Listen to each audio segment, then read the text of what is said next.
mga katrivia, welcome once again dito sa aking channel.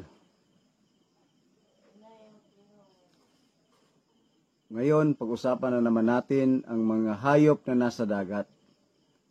Dati-rati na pag-usapan natin yung mga hayop na nandito sa lupa. Pero ngayon, dahil sinabi ko sa iyo, next time around, pag-usapan natin yung mga hayop na nasa dagat. So ano ho ba yung mga hayop na nasa dagat na dumami pero nag-iisa lang? Nag-iisang isda pero dumami. Kakaiba. Napakatindi ng klaseng isdang to. Pero bago ang lahat, shout out muna sa aming the youngest sister, Melody Golding, nasa USA, for teaching me on how to create or make a YouTube channel. Siya po ang nagturo sa akin, particularly in Michigan. She's now in Michigan. And shout out na rin sa aking mga kasamahan sa trabaho, kina Charlie, Jeriel, MJ, JD, at sa aking pamangkin na si Axelson. Napakapuging bata to mga kaibigan. At kina John at Jojo. Yun ang mga kasamahan ko sa trabaho. So ngayon, balik tayo. Pag-usapan natin yung mga isda na dumami pero nag-iisang isda lang siya. Ano ba to? Ito ba'y bato? Hindi. Isda siya. So pag-usapan natin kung anong isda, tuklasin natin kung anong isda ang nag-iisang isda pero biglang dumami. Mga katrivia, ang isda na nag-iisa lamang pero biglang dumami, ito ay ang isdang pandawan. Di ho ba? Pandawan. Isa lang. Pandawan.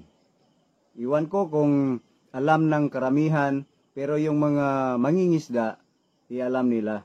Lalo na yung nasa mga wet market, alam nila kung anong uring isda ang pandawan. Malaking isda ho ito. So ngayon mga katrivia, alam nyo na kung anong isda ang biglang dumami na nag-iisa lamang.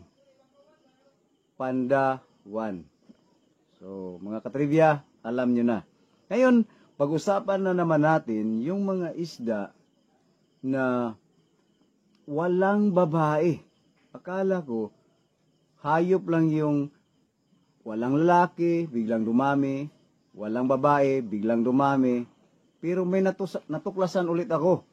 Isda na walang babae, pero dumami.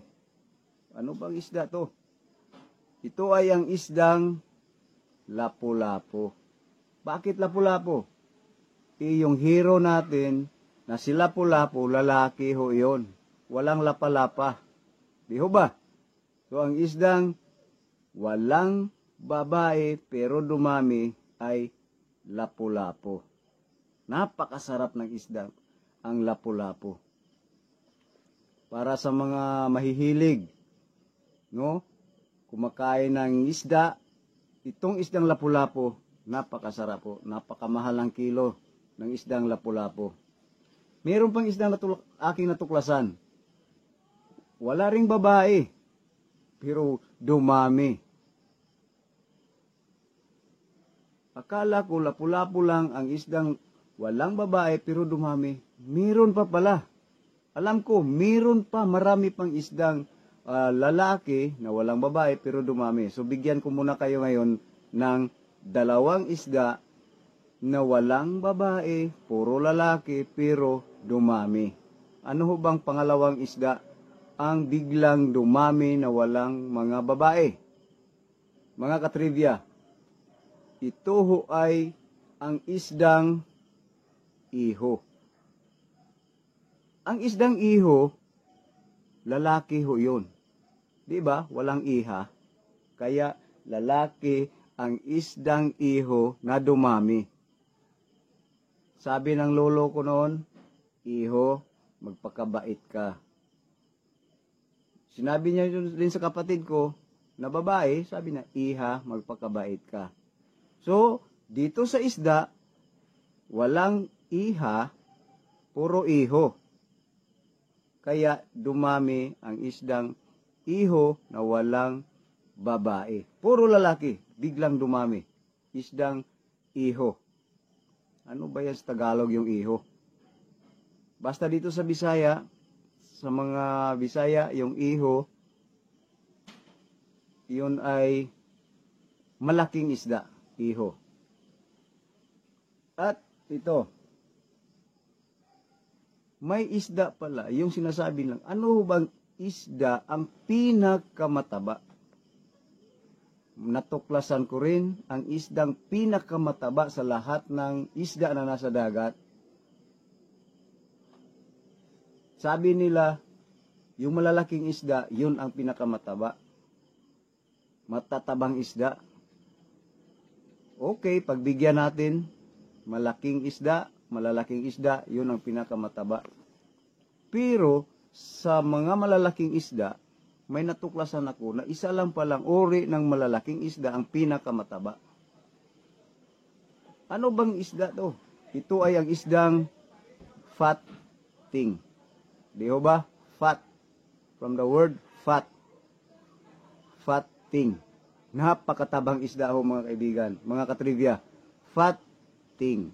Yun, ang pinakamatabang isda sa lahat ng isda na ginawa ng ating Panginoon, na nasa dagat, ang pinakamatabang isda ay ang fat ting.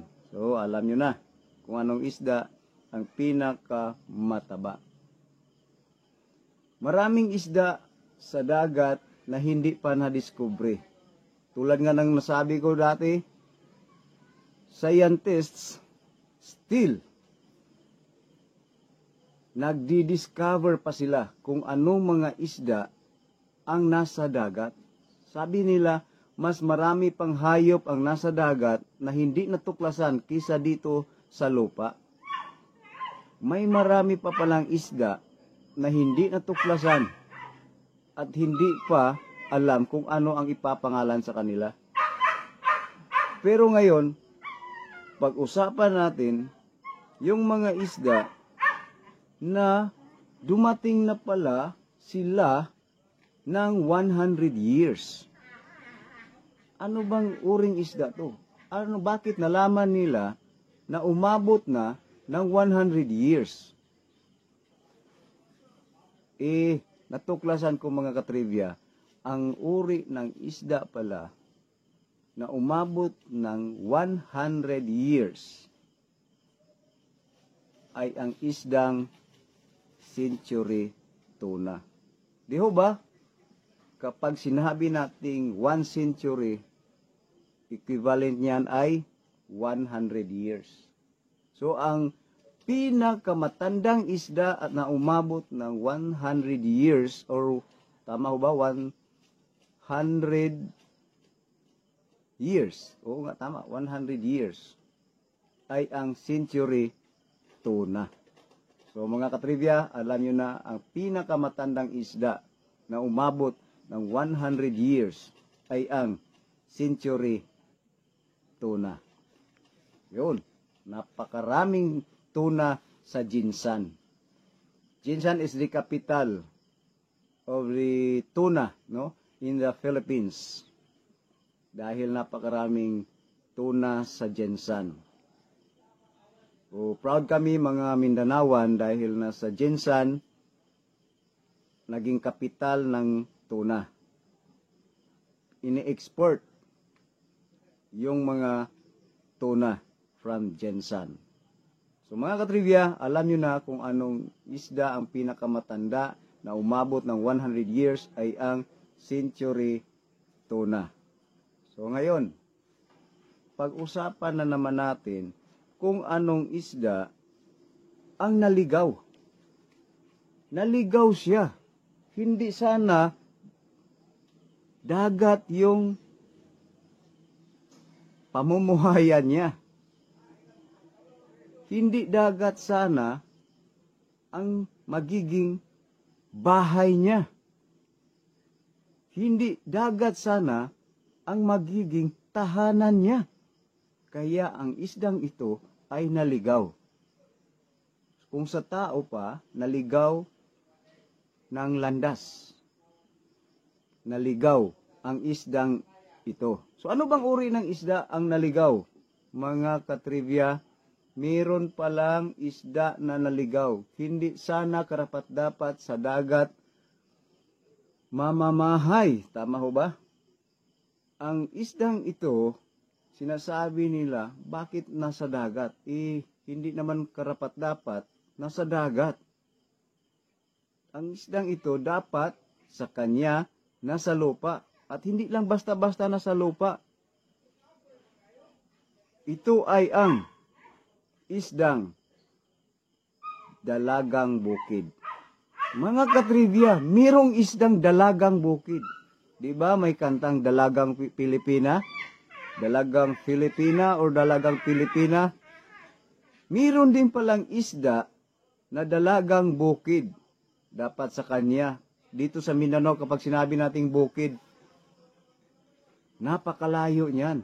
Nasa bundok. Kung dito sa Mindanao, sa mga Bisaya, ang dalagang bukid, nagpuyo na sa bukid. Nagpuyo. Malayong malayo. Nasa bukid. Pero dyan sa Luzon, ang bukid, yung farm. Tama, di ho ba? Bukirin. Farm. Kahit ito'y patag, hindi ito bundok, ito ay tinatawag sa Luzon na bukid. Basta farm yung bukid. Pero dito sa Mindanao, pag sinabi nating bukid, nasa itaas, nasa bundok, malayong bukid. Kaya yung isdang naligaw na hindi dapat sana sa dagat, maninirahan, ito ay ang isdang dalagang bukid. Yun. Napakagandang dalagang bukid. Napakasarap ang isdang dalagang bukid. Kung sino mang nagpangalan nito na dalagang bukid, siya lang yung nakakaalam kung bakit tinatawag niya na dalagang bukid. So, alam nyo na kung anong isda ang dalagang bukid or ang isdang naligaw. Ito ay ang dalagang bukid. So, mga katrivia, marami pang isda ang pag-usapan natin. Kaya, mayroon na namang isda na nadiscovery ko. Ito ay ang kahit saan magpunta ang isdang ito, may partner. Parang paa. Hindi pwede mag-isa, maglakad mag-isa. Kung dalawa ang paa mo, dalawa sila magsama-sama. So, meron akong natuklasan, uri ng isda, na kapag pumunta ng east yung isa, andun rin yung isa. Kapag pumunta ng west yung isa, andun yung isa. Kapag pumunta ng south yung isa, andun din yung isa. Kapag pumunta ng north, andun din yung isa. Silangan, kanluran, timog, hilaga, andun din yung isa. Kahit saan pupunta tong isa, andun din yung isa. Parang anino niya, mga katrivia. Ano bang isda ang ganito? Ano bang meron sa isdang ito? Bakit kapag umalis yung isa, aalis din siya. Kapag uuwi yung isa, uuwi din siya. Wow! Napaka-sweet naman nila. Di ho ba, mga katrivia? Sa lagi kong nire-research kung anong uring isda ang hindi nag-iisa. Yun nga, ito nga ang sinabi nila na, sabi nila, meron pa, mas mabuti pa ang isda dahil may forever. Kisa mga sweet lover. Walang forever. Naku naman. Pero, ito, isda na to, kahit saan yung isa, andun din siya. May kanta ng yung April Boy, mga ka-trivia. Kahit nasaan ka, tama ba? Kung nasaan ka, andun ako. Ganun. Parang ganito yung isdang ito. Kung saan pupunta yung isa, andun din siya. Kung saan siya, andun din yung isa. Ano ho bang uri ng isda ang ganitong pag aalis yung isa, andun aalis din siya. Kapag pupunta yung isa sa abroad, andun din siya. Wow! Napakagaling, napaka-sweet ng mga isdang ito. So ano nga ba ang uri ng isda na sinasabi nating kung saan pupunta yung isa, andun din siya. Kung saan din siya, andun din yung isa. Palaging nasa tabi niya. Kaya mga katrivia, ang sinasabi o ang tinutukoy nating isda na kung saan siya pupunta, andun din siya. Kung saan din siya, parang sinabi ko kanina, parang paa. Kung saan yung isa, andun din yung isa. Nag-uunahan sila, naghuhulihan din sila, nag-uunahan na naman. Ganon ang uri ng isdang ito, mga katrivia. So ano bang isda ang hindi pwede na aalis na hindi kasama niya yung isa? At hindi talaga, or ayaw niya na magpaiwan. Gusto niyang sumama, kaya pinapasama na lang. Pero hindi rin pwede na hindi siya makakasama kahit saan sila magpunta. So mga katrivia, ang sinasabi or ang tinutukoy ko na isda na kahit saan magpunta yung isa, andon rin siya, ito ay ang isdang tuna. Di ho ba? Dalawa palagi sila. Tuna. Dalawa sila. Kung saan yung isa, andon din siya. Dahil tuna. Tuna. Dalawa. Tuna. Dalawa sila mga katrivia. Di pwede na aalis yung isa na hindi makakasama yung isa. Dahil tuna. So mga katrivia, alam nyo na kung anong uri ng isda ang dumami na walang babae, puro lalaki. Ito ay ang lapu-lapo dahil walang lapa-lapa, iho dahil walang isdang iha, at ang isdang umabot ng 100 years, ito ay ang pinakamatandang isda sa balat ng dagat. Ito ay ang isdang century tuna. 100 years, mga katrivia. At alam na natin, nalaman natin kung ano ang pinakamatabang isda sa balat sa loob ng dagat, mga katrivia. Ito ay ang isdang fating. So, fating. Pinakamatabang isda. Fating. So, alam nyo na mga katrivia, ang pinakamatabang isda sa dagat ay ang fating. At meron ding isdang naligaw na dapat sana hindi dagat ang titirhan niya. Bakit andun siya naninirahan sa dagat? Biglang naligaw mga katrivia. So ito ay ang isdang dalagang bukid. Kasama niya ay ang dalagang Pilipina. Dalagang Pilipina, oh yeah. Yun mga katrivia ay ang dalagang bukid na isdang naligaw sa dagat. Dapat nasa bukid siya. At ito'y dalaga. Kaya napakasarap niya mga katrivia dahil dalagang bukid ang isdang naligaw. At alam nyo na, nalaman na natin kung anong isda ang hindi mag-isa. Dala-dalawa, dala-dala niya yung kasama niya kahit saan man siya magpunta. Ito ay ang isdang tuna. So mga katrivia, alam natin o nalaman na natin ang mga uri ng isda na mayroon palang biglang dumami na o nag-iisa lang siya. Ito ay ang pandawan. Ang pandawan, nag-iisang isda pero biglang dumami.